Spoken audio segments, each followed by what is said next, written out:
It's science.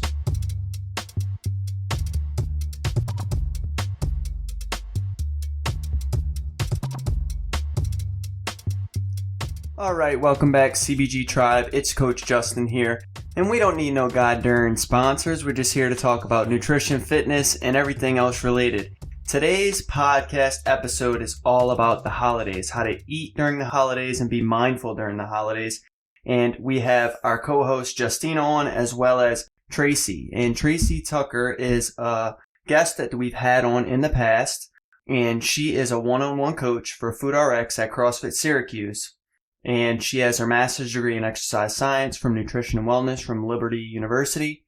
She couldn't be more thankful for the opportunity and looks forward every day to helping clients become the best version of themselves and share with the public what this amazing community has to offer. And she does that all through her one-on-one coaching, just like CBG. So we love chatting with her and getting her perspective on how she works with clients. So today's holiday episode starts now.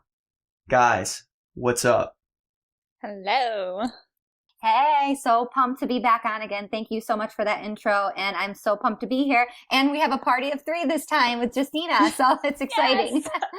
Yeah, a lot of voices, but I love it. And yeah, I thought we were supposed to drink like spiked eggnog on this podcast. And then Tracy was like, I actually hate eggnog. Hardcore hate eggnog. So I'm like, all right, well, that's not going to work. So anyways, I think it's probably better that way because by the end of it, we would not know what the hell we were talking about. And I feel like it's a bit hypocritical to be drinking 5,000 calories of eggnog and then telling people how they should eat and drink during the holidays. So here we are. Anyways, so a crazy change for the CrossFit Games. So I don't know if you guys read it or not, but the way that you used to qualify for the CrossFit Games was either directly through the Open or through these sanctional events, like all over the world. They're in Japan and then all over the US and in Canada and Mexico. And now they're going back to sort of almost like a pseudo regionals format where you have to go to sanctionals in your specific location or area. And that's how you qualify through for the CrossFit Games.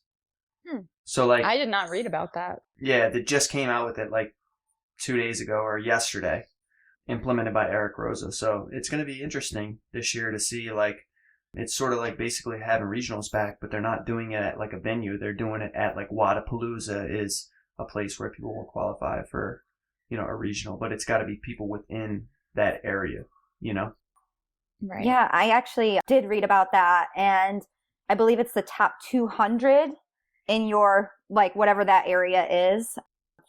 And I think there is going to be some type of a like triple crown event where like if you win all like 3 out of 3 events or 3 like sanctional type events, that gives you your ticket as well. Wow.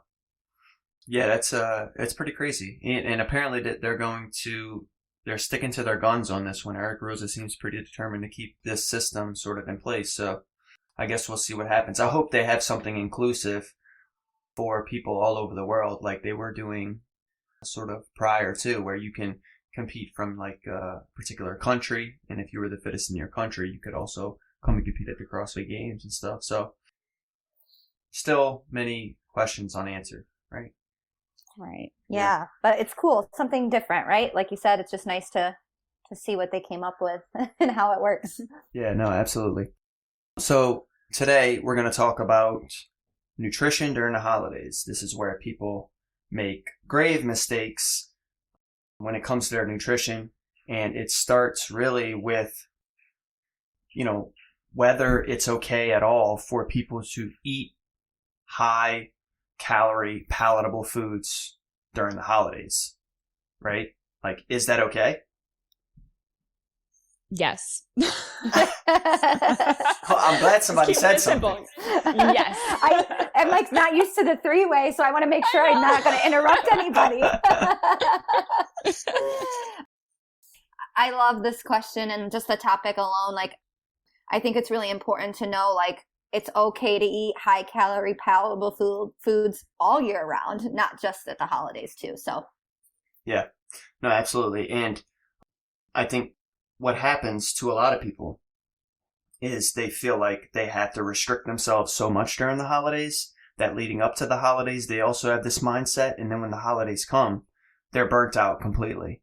And either emotionally, psychologically, physically, possibly if they've been at some sort of caloric deficit for so long. And once they start getting a little taste of those highly palatable foods, as we know, it's hard to, when they're around and in plentiful amounts, to not eat a whole bunch of them at one time and just simply have in moderation, right? So if you account for these highly palatable foods in some way and understand that you're not going to lose all your progress, of course, we want everyone to have the most flexible dieting approach possible, because that's what's going to allow you to stay sort of consistent. I think, honestly, the biggest component of this during the holidays, and even throughout the whole entire year is, and Tracy can attest to this, Justin, you can attest to this, is just being mindful, not only of what you're eating, how much you're eating, but also just simply how you're physically feeling. So pay attention to those hunger cues, and simply if you're feeling satiated, then maybe hold off on a little bit, and so on and so forth. Mm-hmm. Yeah, I also think like this topic is really important because I think all of us here has probably worked with clients on different ranges with different goals and experience at play here. So if a big conversation I have with people around the holidays is like, if you think you can't go one day without logging or tracking or staying to plan, like we have other things to address as well. Mm-hmm. Not just like what you're going to be eating that day. Right. Right. But I know you guys follow more of like the strictly like intrinsic eating style, which I'm a fan of as well. So I just have some clients that do log and track and things like that. So I think it's important to just kind of like express, like I tell them every national holiday, I encourage not tracking or logging if they have been. I also include your birthday in that because that should be like a national holiday for you. Absolutely. Right? Yeah. So definitely. Yeah, Justina, you talked about this last time on a podcast too. Those sort of days, those refeed days, like where you're eating a higher caloric amount than you typically would, especially when you're sort of restricting your calories for so long. Science shows that there's sort of a slight increase in metabolic rate since you're taking in more calories for that day. And that allows for further weight loss and consistency and overall adherence for clients and athletes, right? Yeah, exactly, for sure. And a lot of the times what we see specifically, like even Tracy, for you, because you, I think, I don't even know anymore because it's been so long since I've been to CrossFit Syracuse, but you primarily work with like CrossFit athletes or people who do CrossFit, which is a highly intense workout every day. So people who do either HIIT workouts, CrossFit, pretty much any form of weightlifting plus cardio, research has shown you need those refeed days. You need that caloric surplus in one meal to kind of shock our metabolism and our system that will help us gain that muscle and even gain that strength and increase our metabolism long term. Yeah, and I think it's really like dependent on the client's goals, right? Like, I get that a lot that I work with like CrossFitters because I work out of a CrossFit gym, but I actually have a pretty big spectrum of people looking for good health and longevity, some aesthetics, some performance, right? So we have to be able to like mold for that. But I think it's important, like you said, like implementing a refeed where needed. And I actually even like the idea too for specifically, I had a client for Halloween, like we didn't treat Halloween night as a refeed. I actually had her implement one piece of candy every single day leading up to Halloween for like the week or two before. Mm-hmm. And then that night came around and she maybe had like two pieces where normally every previous year it would be like the whole bowl that she's handing out, you know? And so sometimes even if you can't do it all on one night in like on one meal situation, it's okay to like live that 80-20 rule, right? And kind of add in that little 20% where you need to, just so you don't feel like you're having like a binge episode when you're doing the refeed, because it shouldn't just be like, oh, the wheels are off and I'm just gonna like, get after it. Yeah. Yeah. No, that makes a lot of sense. And I think it's all relative, right? So it depends one on goals, and it also depends on like where someone's nutrition is coming from before they start working with you, and how you can implement improvements and not necessarily perfection when it comes to some of these things. And I think the biggest issue, in my personal opinion, that people have during the holidays is that they're not mindful at all. So like take an example, like when you walk into a room and there's a buffet of food everywhere, everyone's talking and yelling and shouting and laughing. Like there's just so much sensory overload.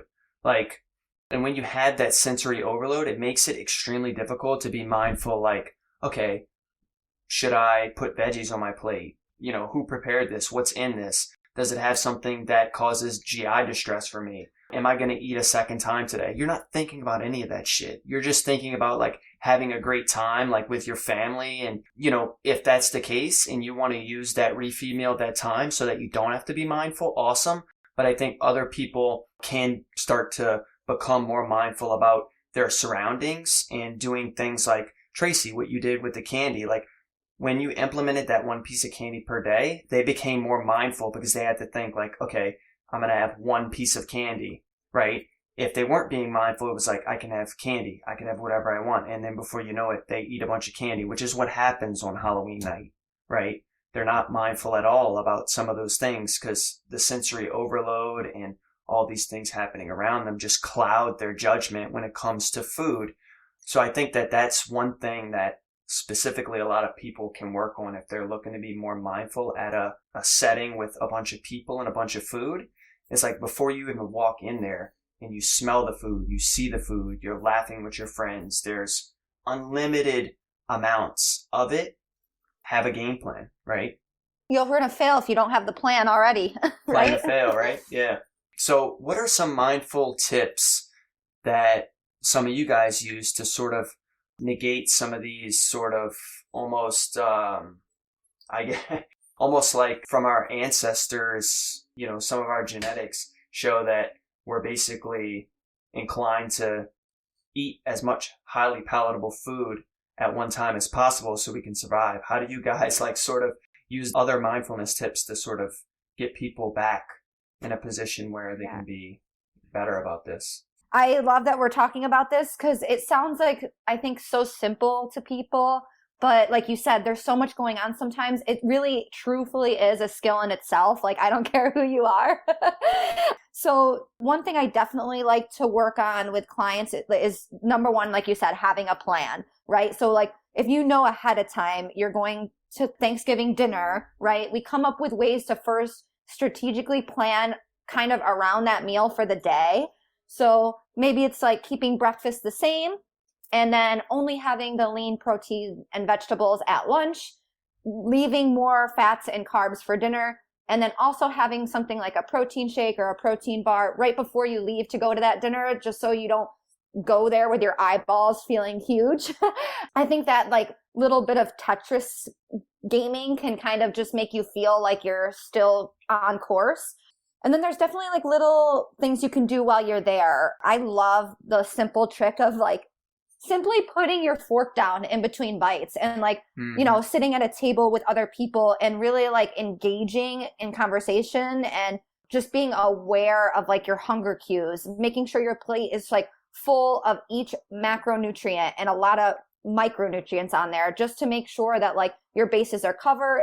It's a real whole meal. And then, you know, I also saw here you wrote like, you know, making sure you give yourself a moment before going up for seconds. And if you're still truly hungry, like go get it. But if you're not, like maybe just wait it out and see if those hunger cues kick back in. Yep. But those are my main ones. I'm really a huge fan of a game plan and going in with at least, if you just go in with at least one or two goals, like sometimes I'll set like an alcohol goal or a water goal to an event with clients, just so that you should leave that event feeling successful and saying like, I stuck to plan with those two goals, you know, that's what I like want for people when they go to things like that. So Justina, I'm excited to hear what other tips you practice over there. Well, I do the exact same thing that you do, even like not only for my clients, but also for myself. What I try and really do with my clients is kind of make them know that I'm human too. I do those things that they do as well. So what I really do is I'm like, here's what I do before Thanksgiving dinner or Christmas dinner. I will have my breakfast, like you said, Tracy, normal breakfast, normal lunch, also with veggies and lean protein. And then I'm like, okay, well, I know I'm going to love that stuffing. Mm-hmm. And my mom makes stuffing with pork in it. So it's very fatty. I'm like, I'm going to have just a whole plate of stuffing and pork and then have my other macronutrients there. But I'm planning ahead for it. If I'm over a few measurements of macronutrients for that meal, so be it. It's going to be helpful in the long run. And I really try and make my clients, personally, I want them to feel like, yes, you want to come out of that event, that holiday, knowing that you succeeded in any way, but also know that there's still room for growth. Because like we said in the beginning of this episode of the podcast, that these things take time. Having these new eating habits take a long time. So it's just a learning process. And the longer we do it, the better we're going to get at. And that's what I try and tell my clients and even myself too. Yeah, that's awesome. I think the only one or two things I would add to that is like, there's obviously like a lot of alcohol around the holidays and stuff. And when you drink alcohol, you're elevating hormones like leptin and ghrelin, which are associated with our hunger hormones essentially, right?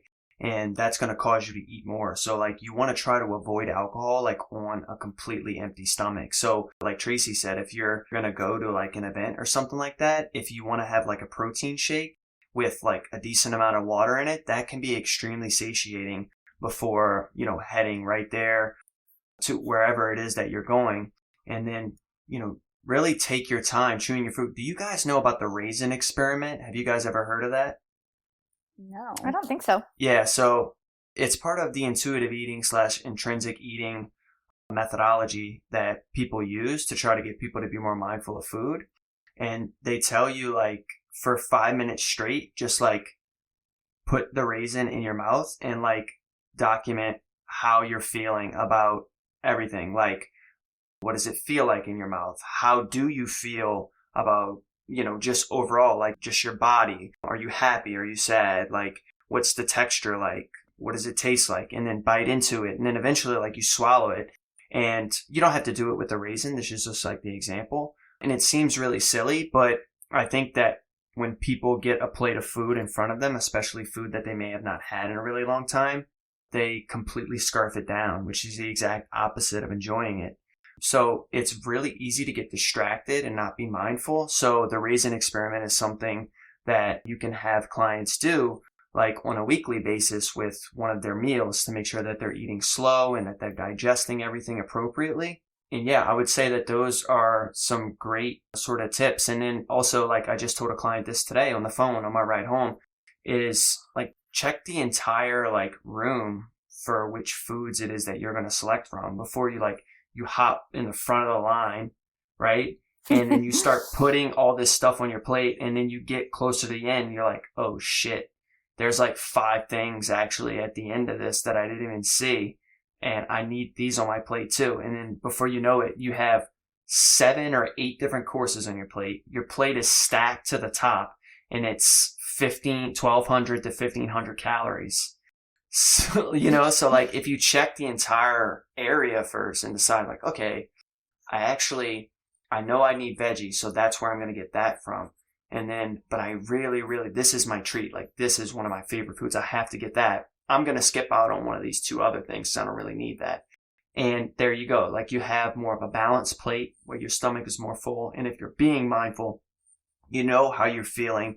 And if you're feeling satiated and using those hunger cues before going back for seconds, that's like a huge win, right? For myself. Shit, if I could do that every time, then that would be huge. I like too how you touched on there's so much growth to be like learned and during the holiday season and, family events and get-togethers, like, the range, it doesn't always have to be like, oh, can you get through with putting like half your plate of veggies, or can you get through only having 2 drinks? Like it can be just like showing up without a food scale and like just trying to like use your eyeballs for the first time if you haven't done that in a while, and like trusting yourself and trusting your hunger cues, And I just think that was important to mention too, because those things are so impactful and are what is going to help you like stay in it in the long haul and learn how to do this like on your own without a coach, right? Yep. This is kind of I guess it's kind of off topic, but even like for this year specifically, if we actually think about it, let's say we have like, I don't know, a group of 20 clients, right? Some of those clients may not even be going to family members' homes this year due to COVID. So I feel like this year specifically, trying to make the good with the bad in a way, like take this year for the holidays. If you're not going to spend that much time with a bunch of family members like usual because of COVID, maybe practice that, like what Tracy was saying, like practice not using your scale, practice just eyeballing things and see how you feel after that. Yeah, I agree completely. And then on top of that, like since people are doing a lot of things remotely, besides like some of the events and things like that people are either going to or not, you have to be mindful of the days that are not the holidays too, right? So like this is like the holiday season. It's like every single day feels like a holiday to some people, right? Just because like they have lots of more time off of work, they're home, and this is where what we experienced with COVID too. People were home more often. They tend to be a little bit ravenous because they're around food all day in their home, and they didn't have a game plan when it came to what are they going to do to be more mindful about food. And if they did, they wouldn't have put on the 5 to 10 pounds during this last quarantine, which inevitably happened to a lot of people. So it's important to know, like, okay, Thanksgiving just ended. Now what? Like, what do we need to do to sort of get back to a place where we're feeling good? Even if you made those mistakes during the holidays and didn't use some of these cues that we're describing, what the hell is next, right? And like, you have to get back to your routine, you know? So like exercise, for example, like just because like you decided, you know, you weren't going to eat a great meal, right? You were going to have that refeed meal and, you know, you're feeling a little bit down about it. You're feeling like, you know, that you're feeling guilty, let's say, right? Which you shouldn't, which we're trying to tell you why you shouldn't in this entire podcast. But let's say you do. It's not an excuse to decide to, oh, I'm going to skip the gym the next morning, or I'm not going to go to sleep at the right time, or I'm not going to balance or portion size any of like my other meals, you know? Right. Like, I think it's really important to just touch on really quick, like what makes people think they're ruining their plan. Maybe like just because I think there's this big perception, right? That like, oh, if I have the stuffing, that's bad. And if I have the gravy on the mashed potatoes, the game plan's ruined. And it's like, let's just talk about this and realize that there are no labels associated, right? Usually just one food has more or less of something, right? So making room for that where appropriate. But if we kind of remove those labels, you can just see that you're still staying the course. And I try to like explain to clients a lot of the time that maybe you needed to like go down that path and see what it was like, right? And what did we learn from that? Did we learn anything positive? Did we have any good takeaways? Like what can we implement next because of that? Absolutely. It's just all a learning process. Exactly what you said. You know, I think people also have to understand like their why, you know, if you take it back to the goals part, like for some people, like they have so many events and so many things that they might be going to. Maybe they need to understand, well, first they need to challenge their why and figure out like, okay, what is my why? And okay, that my why is to lose 10 pounds. All right. What are the behaviors that I need to do to model that why? Okay. Don't get fixated on the goal itself. Get fixated on the behaviors to get to that goal. And if it's unreasonable for you during the holidays to implement those behavioral changes to reach your goal, maybe you need to have that talk with your coach and say, look, Tracy, I actually just want to maintain my weight right now. I don't want to go in the wrong direction during the holidays. I'm not looking to actually lose any weight. And I think that realization is important for people too, right? And if it is to continue to lose weight, then we need to make sure that we're there for them to make those behavioral based changes to get to their why.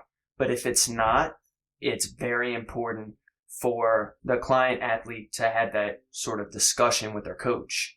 Right. What I also think too, let's say you do have a client who is still trying to lose weight, but they also want to enjoy their holiday, like Thanksgiving coming up. I think it's also important as a coach and even as a client to just be mindful of, like, let's say they have a huge Thanksgiving meal and then the next morning they get up and do their daily weighing on the scale. I think it's important as a coach to just consistently remind the client that your weight is never going to be truly indicative of your progress, especially around the holidays too. I love that topic, Justina, because I feel like I literally stress, like, even with my own training or exercise or food, like, we can't focus on the outcome. We have to be like process oriented or we're never going to make change. And like, because we don't have control over the outcome. You don't have the control over this, like the scale, right? Like on any given day, and you don't have control over a leaderboard in your gym or anything like that. So as long as you are always comparing yourself to you and your effort, I mean, I ask clients every week to rate their effort now because it's that important, right? I mean, and soon enough, like, your effort will match up to get you to your goals. You know, it's just that the missing link there is the consistency to get there. So I think that when it comes to the scale itself, especially during the holidays, like, one, you're likely having a lot of anti-inflammatory based foods or causing anti-inflammatory response in your body because maybe you haven't had that food in a while. Your body's like trying to figure out exactly how to process that certain food. It's also causing a little bit of water retention and other hormones like vasopressin and aldosterone to be released, right? Which is causing water weight. Look, if 3,500 calories is equal to 1 pound of body fat, right? And you gain 5 pounds in 2 weeks, that would mean you would have to take in, and that's a surplus, like 3,500 calories surplus over the maintenance level calories it is to maintain your body weight. That would be an insane amount of calories that you would have to take in to gain 5 pounds in 2 weeks. So it's so much food, right? It's like, it's insane. 3,500 a day, 3,500 times 7, right? What is that? It's on top of your maintenance. So let's just do 3,500 times 7. Okay. 24,500 calories in a week. Okay. That's what you would need to take. That's what you would need to eat. Okay. To gain 5 to 7 pounds in 1 week of true body fat. Yep. And just so people are clear, on top of your maintenance calories, because I just want to put it out there. I'm at 3,500 calories a day, but it's not on top of my maintenance. That would be like, 7,000 a day. So 7,000 times 7. That's 49,000 calories a week to gain 5 pounds of body fat. Look, folks, it ain't happening. It's not happening. Too much. Just a little bit. So you're likely experiencing a lot of water weight. The body is really good at holding on to water, especially when, you decide that you're going to have a food that you haven't had before or something that it's having trouble processing. It's a sort of a protective mechanism for the body. And then you also have glycogen, which is carbohydrates that are stored in our muscles. You're probably eating a lot more carbs than you're used to. You're 100% glycogen capacity, and that's causing your weight to be a little bit elevated. It is not all body fat. And I think that that's so important because what people think is, oh my gosh, the 5 pounds it took me 4 weeks to lose, I just gained it back in 1 week. I'm a failure. Fuck it. I'm going forward and I'm not going back, Yeah. Also, specifically, because I work with a lot of female clients, and just for any female who listens to this podcast, know that we have so many hormonal differences from males, especially around our cycles. So I get almost every week with certain female clients that are just coming off of their cycle. Sorry, Justin. You're good. A little TMI, but when they are just coming off of their cycle, they're like, oh my God, I don't know how I gained 5 pounds this 1 week. I was like, well, where are you in your cycle? They go, oh, well, I'm just coming off of it. I was like, ding, ding, ding, ding. Like, that's exactly why. Yeah. Yeah. It's crazy how much it can fluctuate being a female, but I think it's really important. First of all, ladies, you need to track your cycle out there. Free PSA for every female out there. It's your 5th vital sign. Yeah. Track it, please. It's like terrifying when I get a client who doesn't know where they're at. And I'm like, oh boy, all right, back to square one. And that's okay. Right. But definitely necessary just to have an understanding and awareness because, you need to understand what happens to your body during certain days of the month or the, week of the month. So I think that's really, really important to touch on. Yeah, I agree. You guys won't even believe this shit. So yesterday, I was talking to Emily Abbott. She's a former CrossFit Games athlete. She's like an amazing person. And we were talking about this very topic, about women and their periods and how like it's almost like a biomarker for them, right? Mm-hmm. And you have to understand more about, and I'm like sitting there like, oh my God, like I am doing my female clients a disservice. Not that I don't know, like I ask a lot of them. I ask all of them, like especially if there's any weight gain, like where they are in their cycle and things like that. The name of the podcast, it's probably not going to be this, but she used this phrase a lot. The power of the P word.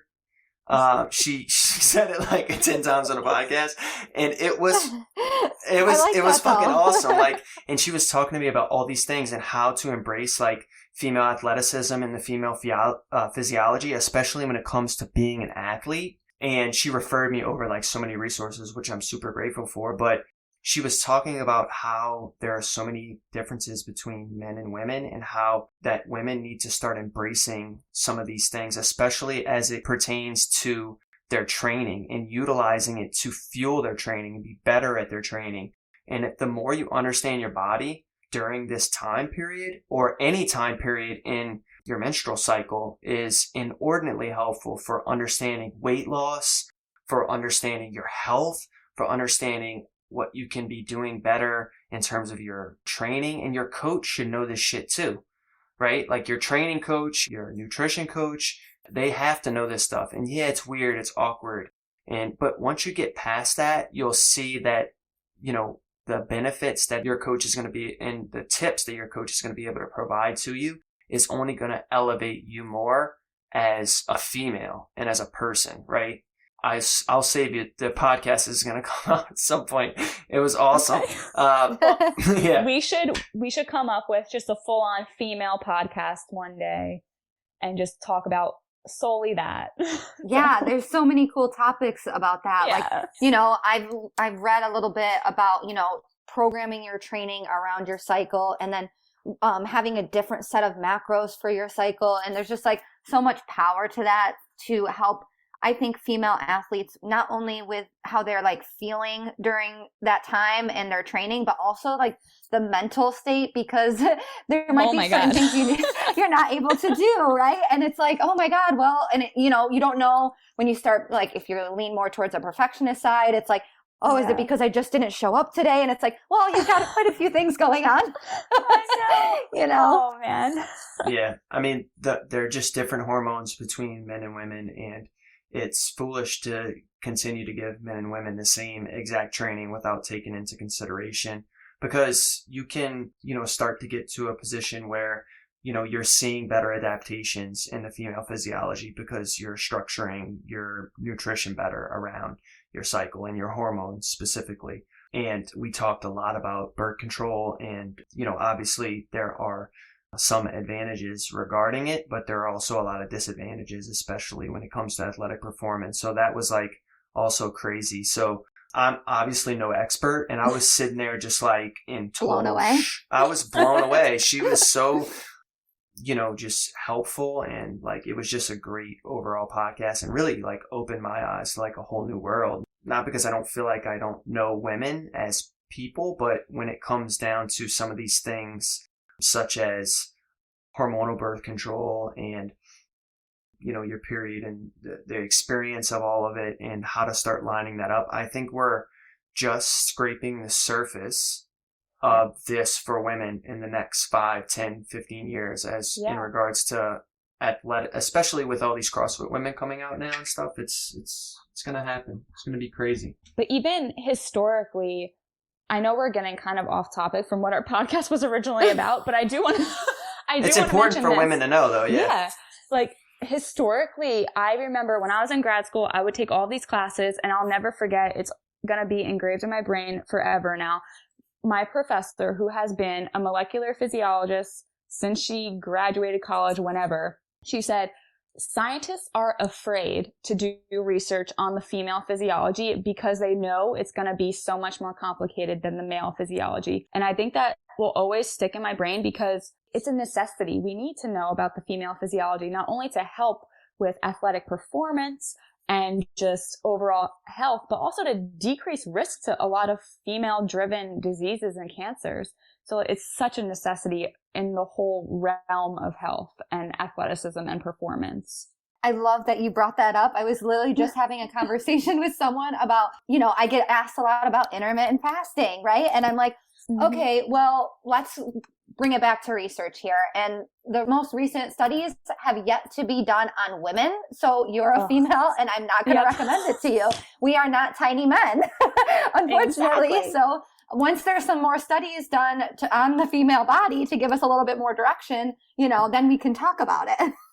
Yeah. Exactly. Yeah. Emily said the same thing yesterday, that females are not tiny men. And, that really resonated with me a lot. Not because I think people subconsciously kind of think that, because everything is sort of done in concert between men and women, but we're actually so different in our own sort of unique ways. So I think it's important, obviously, to tie it sort of back to the original podcast about holiday eating, that it's important for women to know these things, especially when it comes to their weight. And if they have emotions around the scale and the way that they're looking, they should know that at the end of the day, they haven't lost all their progress and it's not a bunch of body fat that they put on. And yeah, I mean, basically, I would love to wrap this up just saying, get rid of the guilt, this, if you're working with a coach, you're building lifestyle habits that are going to pay off 6 months, 1 year, 2 years down the road, whether you're working with that coach anymore or not, because you're going to know how to be your own nutrition coach. And there are no good or bad foods, just have things in moderation, be mindful. So eat the fucking candy or don't eat the candy. Just be mindful in whatever decision that you're making and whatever decision you're going to make next. Agreed. Yeah. Yeah, I don't think I could have said it any better. Yeah. So nicely done.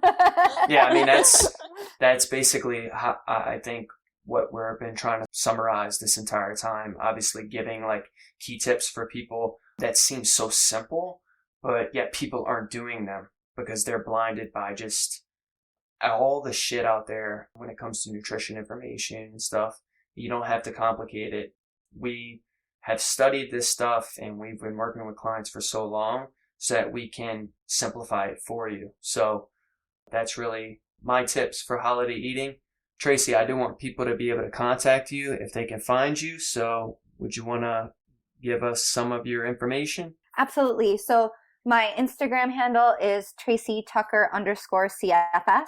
And then my email address is probably the best way to contact me. It's tracy@syracusesweatclub.com. It's a new name change. So just be on the lookout for that. Also, if you visit our website, my bio is right on there. Contact information again. Anyone interested in one-on-one FoodRx nutrition coaching is given a free initial consultation, a 20-minute phone call. So it doesn't have to be in the same area as me. I'm happy to work remotely. So anyone interested just hearing more about my coaching style and what we have to offer here, feel free to shoot me an email and we'll get you set up for a phone call. Any beeper number, fax? No. All social media. I'm not that old, Justin. Oh my God. All right. And you can definitely contact Tracy if you're looking to, work with her during the holidays. And you could also work with us at CBG Online Sports. Me and Justina can be found at Instagram on @CBG_online_sports, or you can email us at consistencybreedsgrowth@gmail.com. Science.